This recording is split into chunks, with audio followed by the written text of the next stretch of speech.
de la parole de Dieu. Frère Frédéric, à vous la parole.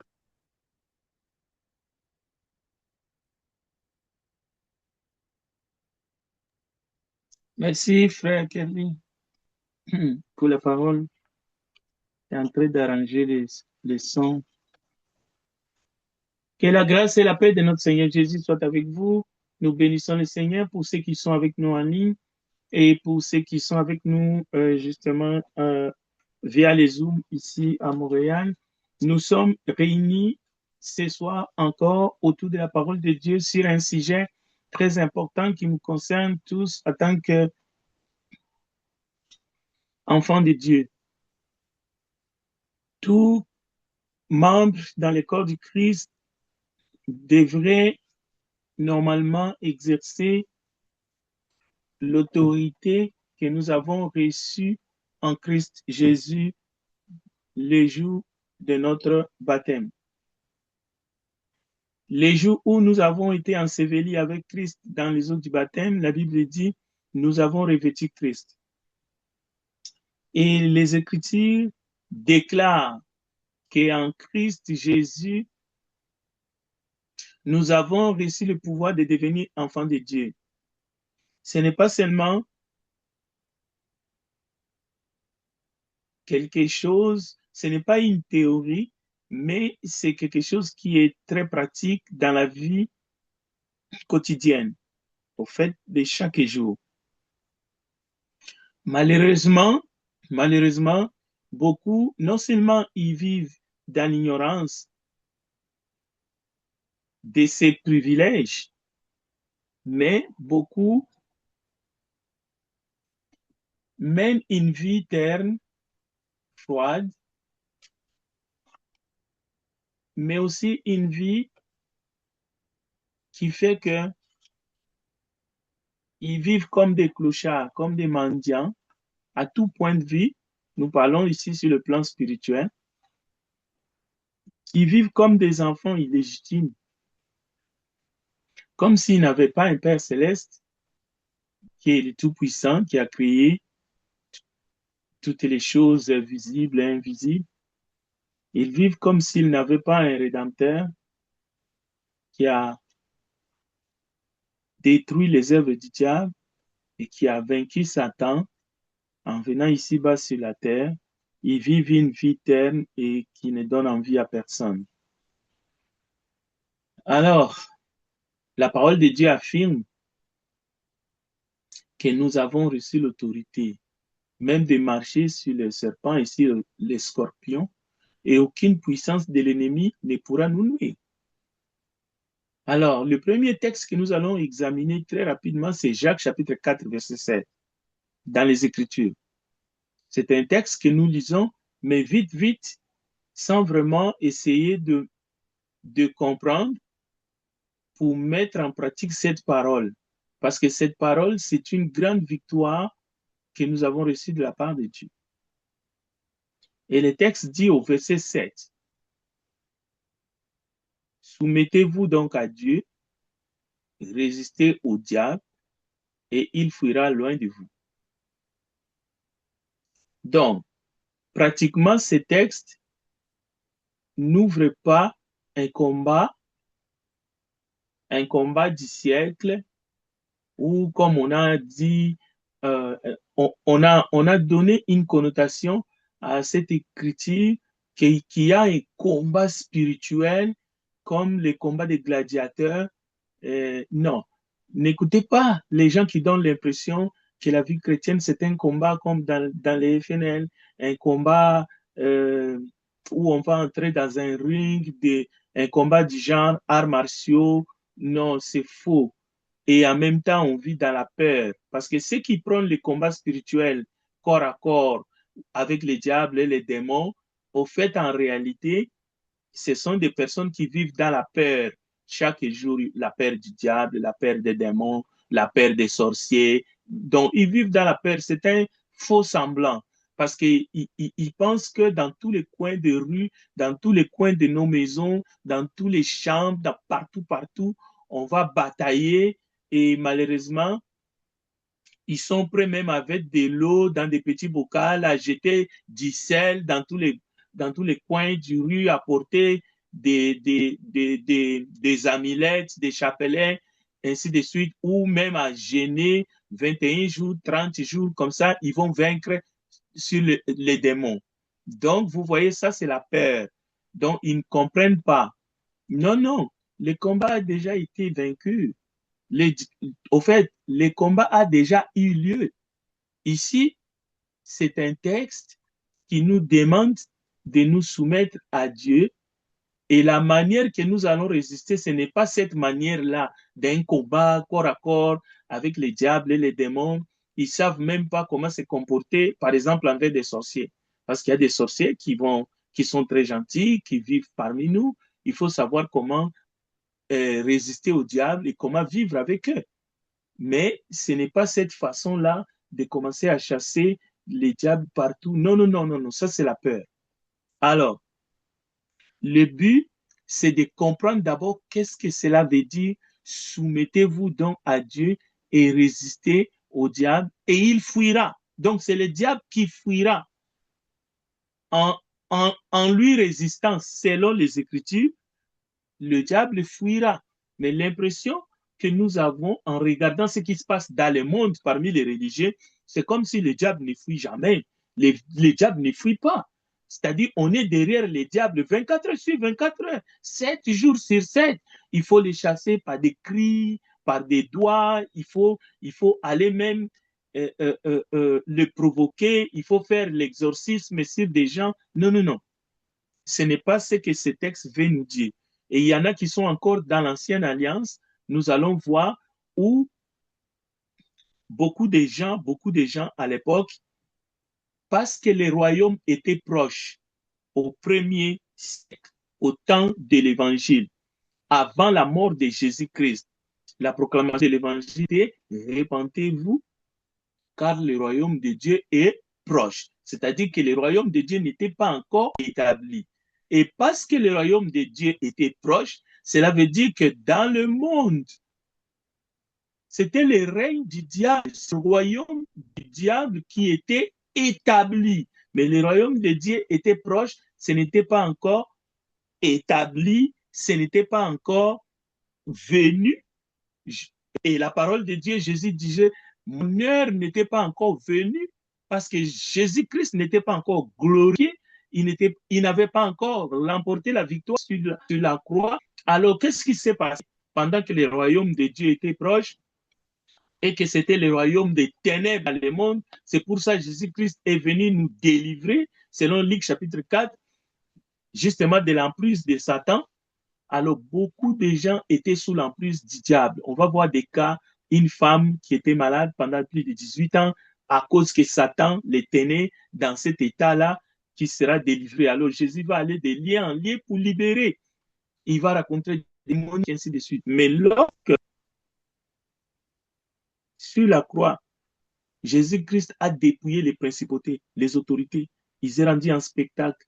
Il est allé jusqu'au séjour des morts pour arracher la clé du séjour des morts entre les mains du diable, ainsi de suite. Donc, le royaume de Dieu maintenant a été établi sur la terre à travers l'Église. Donc, le combat change de dimension. Nous n'allons plus rester dans ces conquêtés où les hommes, les corps humains étaient devenus des possessions démoniaques, ou même des lieux étaient devenus des entités qui étaient pris par les esprits immondes, ainsi de suite. La nature du combat pour nous, les enfants de Dieu, nous sommes rentrés dans une dimension où le combat est en différé, c'est-à-dire le véritable combat a été déjà porté sur la croix. Nous sommes plus que vainqueurs par celui qui nous a aimés. Alors nous combattons en esprit, mais la nature du combat a changé, même forme. Nous sommes entrés dans un combat qui est spirituel, qui n'est plus, nous allons gagner les terrains. Il ne s'agit plus de gagner des terrains. Il ne s'agit plus de gagner de l'emporter des victoires dans des par exemple, ainsi de suite. Non, il s'agit, si Christ est en toi, c'est l'espérance de la. celui qui est en toi est plus fort que celui qui est dans le monde. C'est-à-dire, dès que tu es enfant de Dieu, né nouveau, tu as revu Christ. Donc, que ce soit les sorciers, ils peuvent t'identifier en sachant qu'en disant et même en témoignant que celui-là est un vrai chrétien. Celui-là est un faux. Là, tu es à la merci. Au fait, tu es un hypocrite. Donc, alors que les démons faisaient des possessions dans les êtres humains créés à l'image de Dieu, maintenant, en Christ, dans cette phase de la grâce et de la vérité, les sorciers, les démons, le diable identifient les vrais disciples de Jésus-Christ et les disciples, en demeurant dans la parole, en confessant, en exerçant leur autorité, et nous verrons comment, en se soumettant à la volonté de Dieu, en faisant tout pour plaire à Dieu, le diable fuit loin. Il ne fuit pas seulement, mais loin de vous. Jacques chapitre 4, verset 7. Donc, nous ne pouvons pas vivre comme étant des orphelins, nous ne pouvons pas vivre comme étant des chrétiens démunis, ne sachant pas quelle est la nature du combat actuellement, et nous ne pouvons plus vivre comme étant des dépendants, c'est-à-dire quelques hommes qui sont dotés de pouvoirs surnaturels, qui sont des dirigeants, je ne sais pas, dans des églises des hommes. Non, cette chrétienté-là, cette ignorance-là, Osée disait, mon peuple périt par manque de connaissance. Cette peur, parce que quelqu'un de votre famille, c'est un sorcier, même s'il est rusé, vous l'avez identifié, donc vous tremblez à chaque fois qu'il passe devant votre maison, ou bien vous ne voulez même pas les sentir, ainsi de suite. Non, le problème n'est pas là. Il y a une manière, selon la parole, d'exercer notre autorité et de vivre en paix, de faire notre prière, pas toujours des prières de combat, tout le temps, il faut transpirer, il faut essayer de faire sacrifice. Non. Alors, résister au diable, c'est une responsabilité personnelle. Chaque enfant de Dieu, c'est une responsabilité personnelle. Il ne s'agit pas qu'un dirigeant va résister au diable à ta place. Parce que toi, tu es membre, tu donnes seulement ton argent et lui va prier pour nous. Nous sommes arrivés à la fin de l'année. C'est quelqu'un d'autre qui va prier pour nous. Tu dépends seulement de la prière des autres. L'intercession n'est pas mauvaise en soi. Mais vivre une vie chrétienne terne, au fait, comme si tu étais victime éternelle, tu as peur, tu as un esprit mauvais, un démon. Les choses se tressent sur ta tête, même si tu es chaud. Non. Donc, cette interprétation, elle est mauvaise. Mais résister signifie tenir ferme face, ça peut être aux esprits, selon Éphésiens, être ferme, mais c'est surtout d'abord résister, tenir ferme face aux tentations. C'est ça, soumettez-vous à Dieu et résistez au diable. Parce que le diable, il vient pour nous tenter. Même s'il rugit, c'est seulement pour nous tenter. Ce n'est pas pour venir nous dévorer, nous détruire, alors que nous sommes en Christ. Non. À ce moment-là, est-ce que lui, il est plus fort que le Christ? C'est ça la question qu'il faut se poser, parce que nous sommes en Christ. Nous ne sommes pas seuls, abandonnés à nous-mêmes. Nous sommes en celui qui est plus fort que le diable et tous les démons. Donc, nous ne vivons pas dans la peur si nous sommes en Christ. Et nous ne sommes pas dépendants des hommes si nous sommes en Christ. D'accord? Donc, cette autorité et pouvoir qui nous a été donné, on peut le lire dans Jean chapitre 1, verset 12. C'est quelque chose qui est donné à chaque croyant. Mais ce n'est pas pour livrer une bataille avec une épée à la main, comme Paul et Pierre a voulu faire le jour de l'arrestation de Christ au jardin de Gethsémani. Non. Être un chrétien, oui, c'est se considérer soi-même comme une élite sur le plan spirituel. Donc, même le Seigneur lui-même, face à Satan, dans le désert, dans Matthieu chapitre 4, verset 4, il résiste devant Satan, mais pas la parole. Pas la parole. Ce n'était pas en faisant des prières sous forme de cris de guerre, ce n'était pas en criant contre Satan ou en lui chassant dans le style, parce que c'est Satan en personne qui était devant lui, en esprit. Jésus ne lui a pas dit, Jésus n'a pas chassé Satan en lui donnant des ordres de quitter. Non. Jésus a résisté par la parole. Nous aussi, nous devons prononcer des paroles.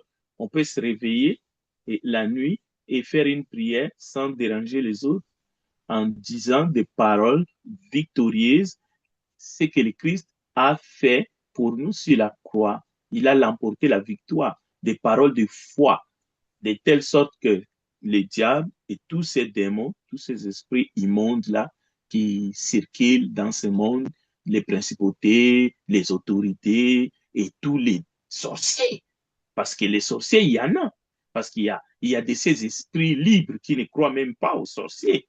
Mais lorsque tu n'as jamais été ciblé par les sorciers, tu ne vas pas savoir qu'est-ce que ça fait. Mais la parole de Dieu non seulement condamne la sorcellerie, mais nous donne des outils comment résister. Parce que ces gens-là existent réellement, malgré leur gentillesse, pour se dissimuler et faire du mal. Ils veulent savoir qu'est-ce qui se passe dans ta vie, quels sont tes projets, quels sont tes succès, et ils vont t'empêcher de progresser, même dans ton entreprise.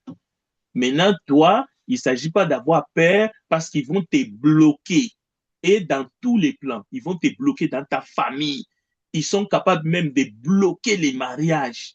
Donc, mais si tu es réellement un enfant de Dieu, tu vas savoir comment prononcer des paroles de victoire et détruire leurs plans et ne pas te dévoiler. C'est pour cela que tu n'es pas obligé de dire tout à n'importe qui. Et même si c'est un frère et qui a des mauvaises intentions, et que d'abord, il faut avoir un esprit de discernement. Parce que tu peux te dire que tu es enfant de Dieu. Mais si tu n'as pas un esprit de discernement, tu vas te livrer toi-même et tu vas souffrir. Et souvent, ce sont des gens qui ont des bonnes intentions qui souffrent beaucoup dans ce monde. Mais c'est parce que tu manques de discernement. Tu n'es pas capable de voir quelqu'un qui est rusé à tes côtés, qui t'utilise. Tu dois être capable de discerner les choses, le bien et le mal, pour te protéger. C'est comme ça que tu vas te protéger. Il ne faut pas penser qu'il y a des formules pour chasser des démons, les diables, ou quelqu'un d'autre va les faire à ta place. Non. Deuxième lecture biblique. Luc chapitre 10, verset 17. Les gens des dénominations sont dépendants de leurs pasteurs. C'est pour cela, nous, on n'a pas de pasteur, à moins que les anciens soient établis dans l'Église. Et ils sont dépendants, ils ne connaissent pas la vérité. C'est pour cela qu'ils sont dépendants de leurs pasteurs. Vous avez vu dans l'Église au premier siècle des disciples qui étaient dépendants de Paul dans les domaines de chasser les démons, dans les domaines de la sorcellerie. Oh, vous avez vu ça où? Mais aujourd'hui, regardez dans les dénominations, les gens qui sont dépendants. Et ils pensent même en donnant l'argent à leurs pasteurs et ainsi de suite, à leurs prophètes, donc ils seront à l'abri. Maintenant que nous sommes à la fin de l'année, il y a des choses. Il y a des choses qui se font. Il y a des gens qui se font piller même leur argent, ainsi de suite. Bon, mon peuple périt par manque de connaissances. C'est à eux de vivre cela jusqu'au bout, mais Dieu nous appelle à sortir justement de l'Égypte. Nous devons sortir de l'Égypte pour aller offrir à Dieu un culte en esprit et en vérité. Sinon, exemple, je vais prendre un exemple biblique dans Luc chapitre 10 où Jésus envoie les 70 disciples qui vont revenir dans la joie parce qu'ils vont dire, les démons nous sont soumis en ton nom. La réponse que Jésus donne à ces gens, c'est de ne pas se réjouir parce que les démons Aujourd'hui aussi, la quête du chrétien, homme ou femme, ce n'est pas que les démons nous soient soumis. Les démons, en étant soumis en Jésus, ou parce que nous sommes en Christ, ils peuvent nous reconnaître comme étant des vrais disciples de Jésus-Christ. Ne devait pas être un sujet de joie. Notre sujet de joie, c'est parce que votre nom est inscrit dans le livre de vie. Notre sujet de joie, c'est parce que nous sommes soumis au Seigneur Jésus. Notre sujet de joie, ce n'est pas que les démons ou des gens autour de nous nous soient soumis. C'est pas ça. Ça, c'est la fausse doctrine. L'humain veut que tout le monde soit soumis à lui. C'est-à-dire que les gens soient à ses pieds. Mettre tout le monde à ses pieds. Ce n'est pas l'enseignement que nous voyons dans la Bible. Que les démons te soient soumis, ça donne quoi? Jésus décourage les 70 disciples. Il a dit, ne vous réjouissez pas. Parce qu'en réalité, la Bible dit, tout genou fléchira devant qui? Devant le Seigneur Jésus, dans le ciel, sur la terre et sous la terre. Est-ce que la parole de Dieu dit que tout genou fléchira devant toi? Tu es une femme, les hommes, il faut qu'ils soient à tes pieds. Tu es un homme, je veux que toutes les femmes te soient soumises à tes pieds. Même les femmes qui n'ont rien à voir avec toi. Ça dit ta masculinité, ça ne te dit rien. Chaque homme a sa femme. Chaque femme a son mari. Mais toi, ce serait... Ouf, les femmes sont sous ma domination. Toutes les femmes. Écoutez, oh, tous les démons nous sont soumis. Et ils sont nombreux, ces esprits libres. Ces esprits, écoutez, les esprits qui ont été insoumis au ciel. Et toi, tu penses vraiment, alors qu'ils ont été précipités, donc ils vont être soumis à toi. Ça n'a aucun sens. Non, nous venons de voir les textes bibliques de Jacques chapitre 4. Notre joie, c'est lorsque nous sommes soumis à Dieu. Soumettez-vous à Dieu. Et Jésus va plus loin dans Philippiens chapitre 2, verset 2.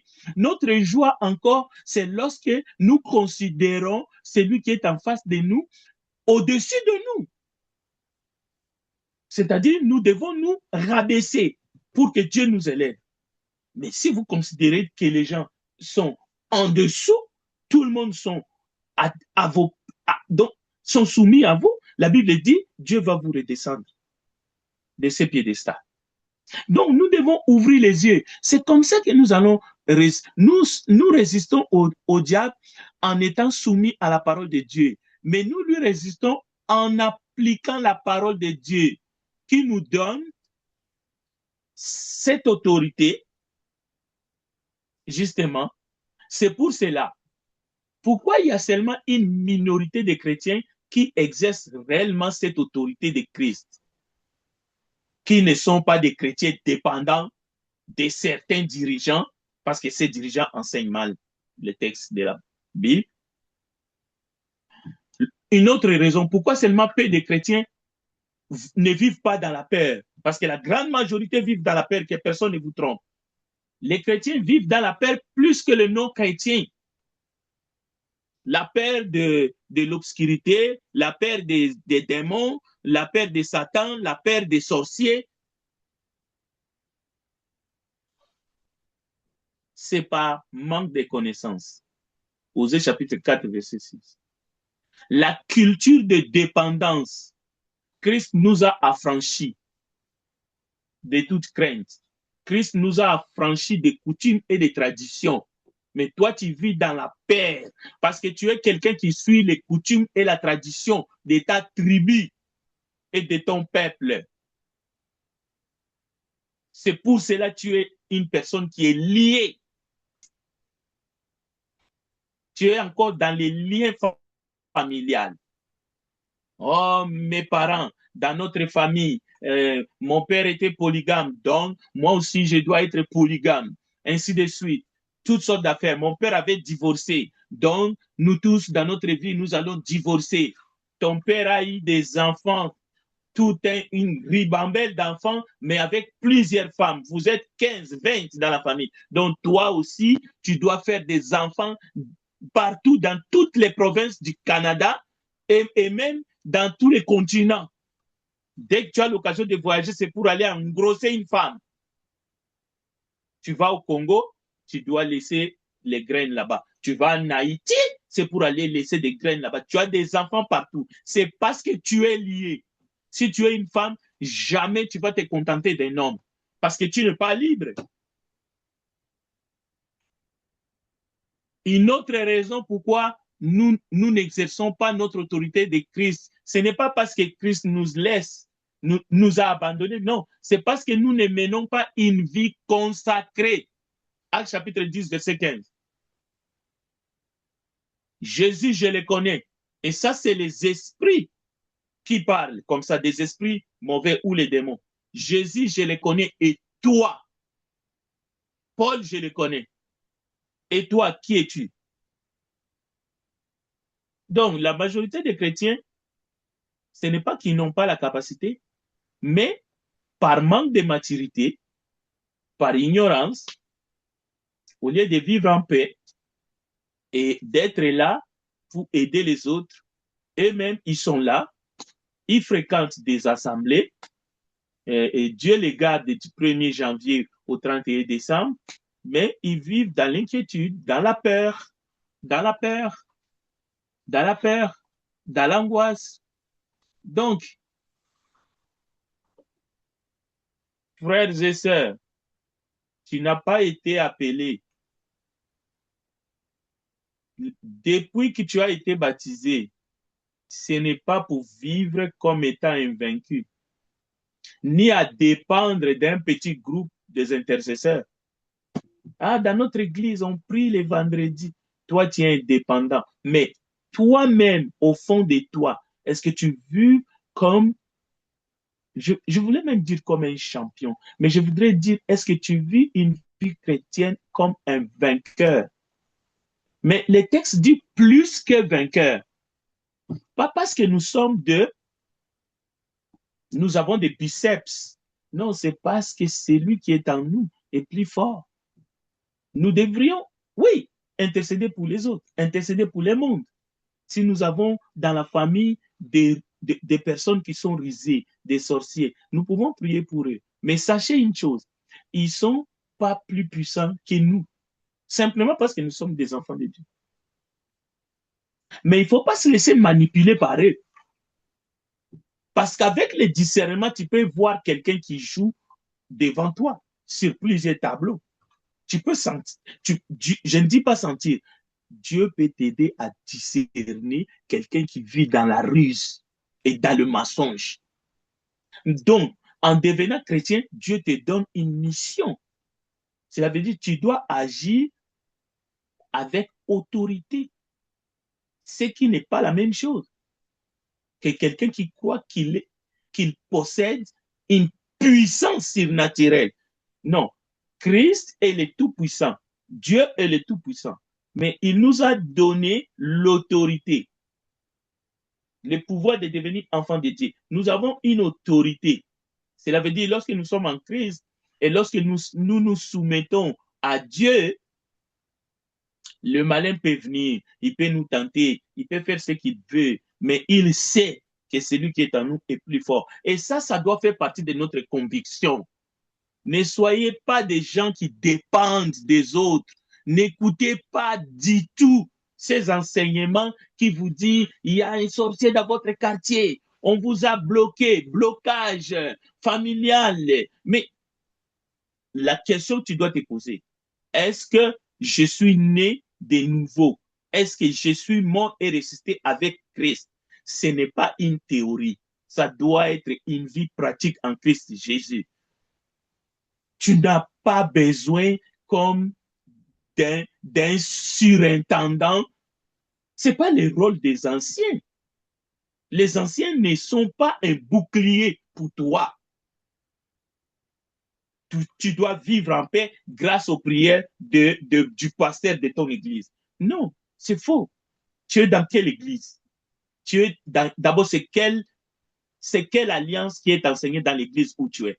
L'ancienne alliance ou la nouvelle alliance? Donc, toi, tu es sous le régime de Moïse. Donc, Jésus n'est jamais venu, il n'est jamais mort sur la croix, il n'a pas remporté la victoire sur la croix, il n'a pas dépouillé Satan en fait. Il est toujours le plus puissant, le prince de ce monde. Donc, Satan peut te malmener au fait quand il veut et n'importe quand. Alors, la nuit, tu te réveilles avec une sueur froide. Non, le royaume de Dieu ne consiste pas en paroles seulement. Le royaume de Dieu consiste en puissance. 1 Corinthiens chapitre 4, verset 1. Donc, c'est dans ton caractère que tu dois résister au diable. C'est dans ton caractère, c'est ta manière de penser, c'est ta manière de serrer la parole de Dieu dans ton cœur que tu vas résister au diable dans ta famille, dans ta maison. Lorsque tu parles, tu exerces l'autorité et tu peux dire au diable, écoutez, tu n'as pas d'autorité. Tu peux parler aux sorciers de ta famille, mais pas en allant vers eux. Je ne dis pas qu'il faut faire les choses physiquement. Notre combat n'est pas en chair et en sang. Mais dans ta prière, aucun sorcier n'a le droit de toucher à un membre de ma famille au nom de Jésus. Ça y est. Ça y est. Tu es libre, tu as été affranchi. Oh, il n'y a pas de coutume, il n'y a pas de tradition. Tout cela parce que je suis en Christ. Et sans effet, toute arme spirituelle forgée contre moi sera sans effet. Il est écrit au nom puissant de Jésus-Christ. Si tu n'exerces pas cette autorité-là, cela veut dire que tu n'as pas compris justement la nature des combats. Ce n'est pas, nous sommes en combat spirituel. Tu dois aller 21 jours à la montagne. Non, ça devient charnel. Tu n'as pas compris la grâce de Dieu. Ça devient des actions sacrificielles. Si pour toi, je ne te décourage pas de prier, la Bible dit prier sans cesse, mais pas de cette nature-là, comme si tu étais dans l'ancienne alliance. Alors, à ce moment-là, tu dois aller au-dessus, au sommet d'une montagne, et puis prenez un gros caillou et assois, mets-toi assis, quelqu'un va tenir ta main gauche, l'autre va tenir ta main droite, et on va soulever ta main comme ça jusqu'à temps que tous les problèmes dans ta vie, dans tes fils, dans tes filles, dans tes arrières, petits-fils, petites-filles, tout soit terminé, que tu gagnes la bataille. Comme les jours d'Amalek. Non, vous voyez. Donc, quand tu dis non, moi, je suis en train de combattre, il faut que je fasse 30 jours pour que Dieu m'exauce, pour que je puisse réussir dans ma vie, ça devient sacrificiel. Tu ne comprends rien en fait. Et tu es dans l'ancienne alliance. Cette doctrine-là est tordue. Et souvent, tu t'en vas comme ça, tu abandonnes ta famille, tu t'en vas comme ça, tu ne sais même pas. Mais un jour, tu seras tellement déçu quand tu vas te rendre compte que malgré ça, tu es toujours dans la mémise. Tu es toujours poursuivi par ces petits intelligents, les malins, les petits sorciers. Et tu vas toujours remarquer que malgré toutes les prières que j'ai faites, même autour de moi, les gens continuent à souffrir. Ce n'est pas Dieu qui n'a pas répondu à tes prières de 100 jours sans manger. Non, c'est toi qui es dans l'ignorance, au fait. Parce que Dieu cherche des cœurs qui lui sont confiants. Dieu cherche des hommes et des femmes matures dans ces domaines-là. Parce que tout ce que le diable fait, c'est de nous tromper. Le diable essaie de nous intimider. C'est pour cela que Jésus disait souvent dans cet enseignement à ses disciples, ne vous inquiétez de rien. Et il disait aussi, n'ayez pas peur. Et même dans l'ancienne alliance, l'Éternel est en train de dire à Josué quoi?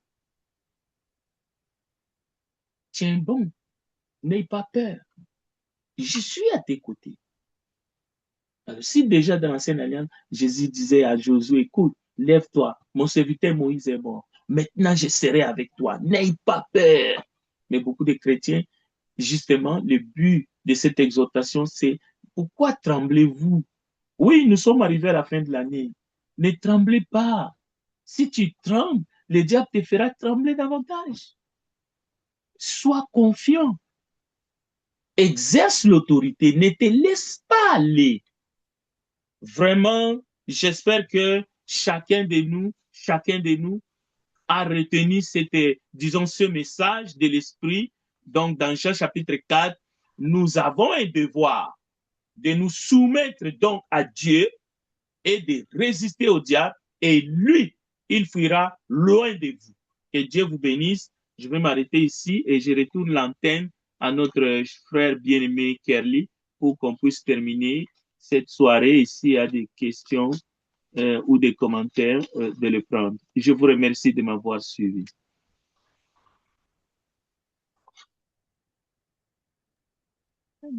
Merci, frère Frédéric. Ben, le micro est ouvert. S'il y a quelqu'un, un frère ou une soeur qui a une question ou une suggestion, un commentaire,